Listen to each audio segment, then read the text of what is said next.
Agora, bora avaliar se há necessidade de capital de giro para a nossa empresa.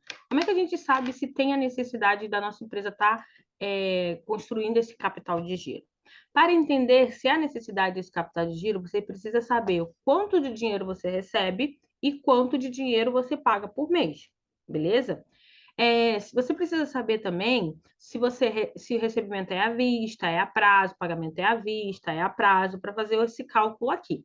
Tá? Isso aqui é o ciclo operacional. Então, como é que funciona esse ciclo operacional? Aqui tem a compra de mercadoria, você compra e depois em 30 dias você vende e em 45 dias você paga o seu fornecedor, em 60 dias você recebe do seu cliente.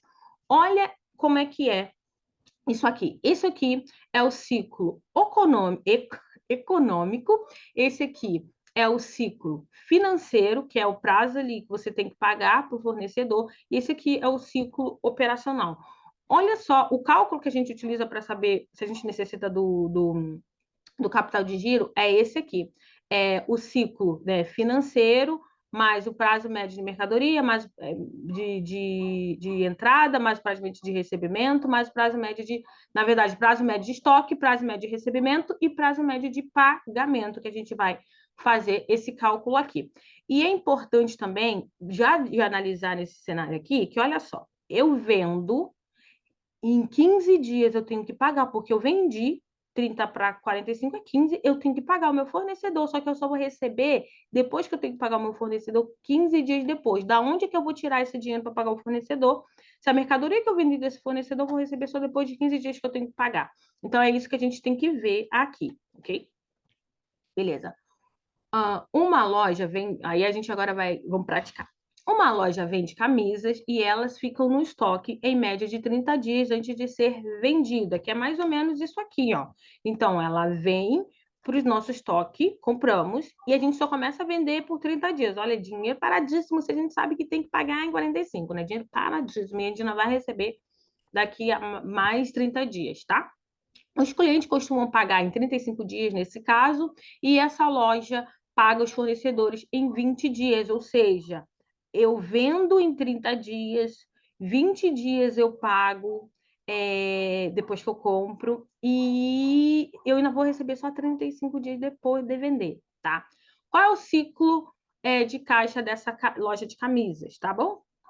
Então, o ciclo é o prazo médio de estocagem, ou seja, quando eu comprei, prazo médio de recebimento, quando é que eu vou receber depois de 35 dias de venda, e prazo médio de pagamento, ou seja, eu vou pagar com 20 dias que eu comprei. Então, o que acontece aqui? Aqui está todo o cálculo.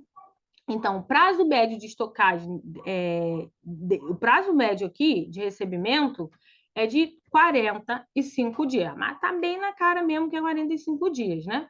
Então, ou seja, você fica 45 dias sem dinheiro no caixa. 45 dias sem dinheiro no caixa. 45 dias que o dinheiro não está na conta da empresa, porque pagou o fornecedor e ficou sem dinheiro.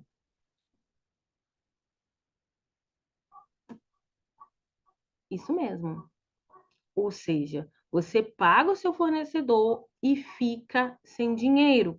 Então, esse período de 45 dias é o número de dias que você precisa ter dinheiro no seu caixa para sustentar outras operações da empresa. Imagina, pagou o fornecedor, ficou sem dinheiro, vai pagar. E é mais de um mês, né? Tem que pagar funcionário, tem que pagar água, luz, aluguel, porque ninguém vai esperar você vender. Então, é isso que a gente tem que entender para poder calcular formas do cliente pagar antes desse prazo. Dica: o que pode fazer para reduzir as condições de pagamento do cliente vai ser muito bom, se você puder reduzir as condições de pagamento.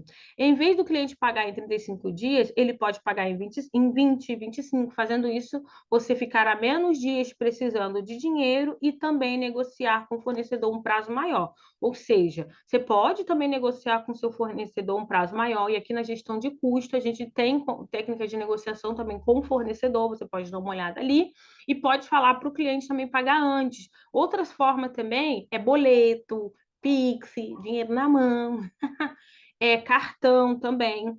Então, isso vai causar um impacto muito grande no seu negócio. Agora vamos para outro exemplo aqui.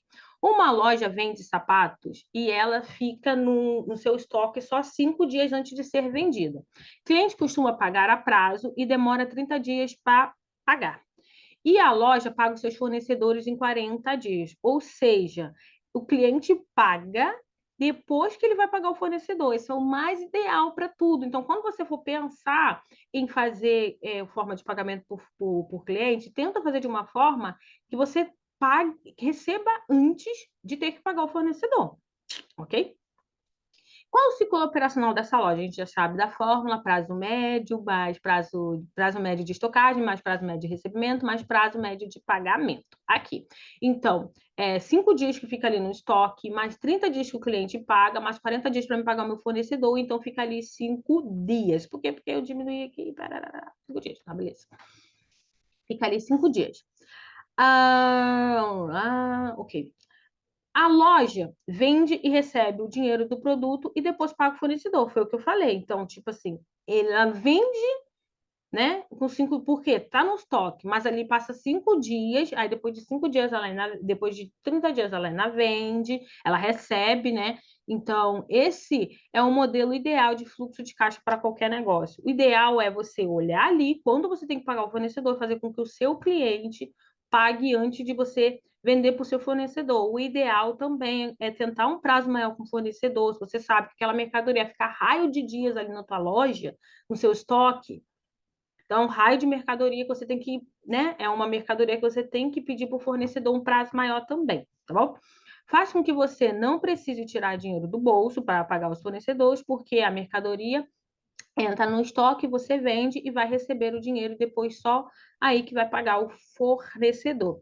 Imagina esse cenário ideal, onde você não precisa pegar emprestado, não precisa se apertar sem dinheiro, pois isso é o ideal para qualquer empresa. Se você tiver na cabeça que eu tenho que fazer com que o meu cliente pague antes de eu pagar meu fornecedor, tranquilo. Por isso, digo que é muito importante você trabalhar mercadoria com fornecedor. Então, vamos lá. Deixa eu ver aqui, esse aqui agora. Tá. Você consegue um prazo maior para ficar mais fácil o pagamento dos clientes, reduzindo a data de pagamento, como eu falei ali. Então, você pode, no Pix, botar menos dias, sabendo o tempo ali de mercadoria, menos dias para o cliente pagar. Você faz com que, basicamente, o fornecedor empreste o dinheiro para você vender, e depois você recebe do cliente, e depois você paga ele. Então, vamos lá, como é que funciona? Você praticamente, o fornecedor deu para você, então, tipo assim, né? Deu ali, vai receber só depois de você receber, ou seja, você está trabalhando ali como se fosse consignado, né? Tem alguns clientes da consultoria que falam assim: ah, não importa o preço, eu vendo consignado mesmo, então se eu vender, eu pago, se eu não vender, eu não pago. Então, mas é legal que tenha um preço correto, mas então, praticamente, se você aplicar isso, é como se você vendesse consignado, né? Então, você vai primeiro receber para depois pagar. Então, é bem legal e o ideal esse formato, ok? As empresas precisam ter como objetivo reduzir o seu ciclo de caixa, mas fazer isso sem prejudicar a operação da empresa. Porque quanto maior esse ciclo, vai ter mais necessidade de pegar dinheiro emprestado e até contrair alguma dívida. Em alguns casos, a empresa que não tem fluxo de caixa, ou até mesmo negativo, em alguns casos, empresas que vão ter um fluxo de caixa zero ou até mesmo negativo, mas isso não depende só do setor financeiro, vai depender também de outros setores, ou seja, tem alguns casos que a empresa vai ter um fluxo de caixa negativo e o fluxo de caixa zero. Por quê? Porque não depende só do setor financeiro. Lembra? Sem venda, sem gerir receita, gerar receita está no mesmo patamar que gerir receita, estão juntos. Se você não tem receita, não tem venda, não tem como gerir. Então, é importante você ter receita também, saber. Então, depende do setor de vendas, vendedor negociar com compradores, o prazo menor de recebimento, ou seja, quem vende ali negociar com quem vai comprar um prazo menor, olha só, não, vamos ver, 20 dias, já que sabe que tem que pagar em 30, em 20 dias, em 15 dias, para poder receber. Setor de marketing, criar campanha que faça o cliente pagar antes de você ter que fazer o pagamento para o seu fornecedor. Setor de compras, conseguir negociar com o fornecedor um prazo maior ali de recebimento normalmente dos clientes, que você já sabe que recebe. Setor de produtividade, consiga fazer o aumento de produtividade, ou seja, produzir mais em menos tempo. Setor de recursos humanos, poder investir em treinamento de funcionário é muito importante, recursos humanos. Eu sou formada também, não de faculdade, mas de curso em recursos humanos. E eu dou algumas dicas, se eu não me engano, também no gestão de custos sobre equipe, sabe? A equipe realmente precisa estar ali engajada também.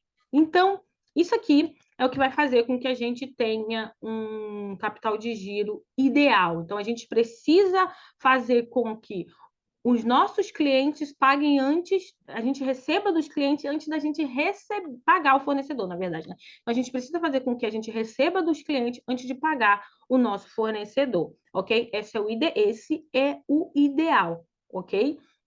Então, se atente a isso, faça o cálculo do seu ciclo seu ciclo de capital de giro, faça esse cálculo para ver se você está no patamar ideal, no patamar correto. E, claro, venda sempre com o preço certo, porque preço errado vai fazer com que você tenha mais prejuízo em vez de lucratividade.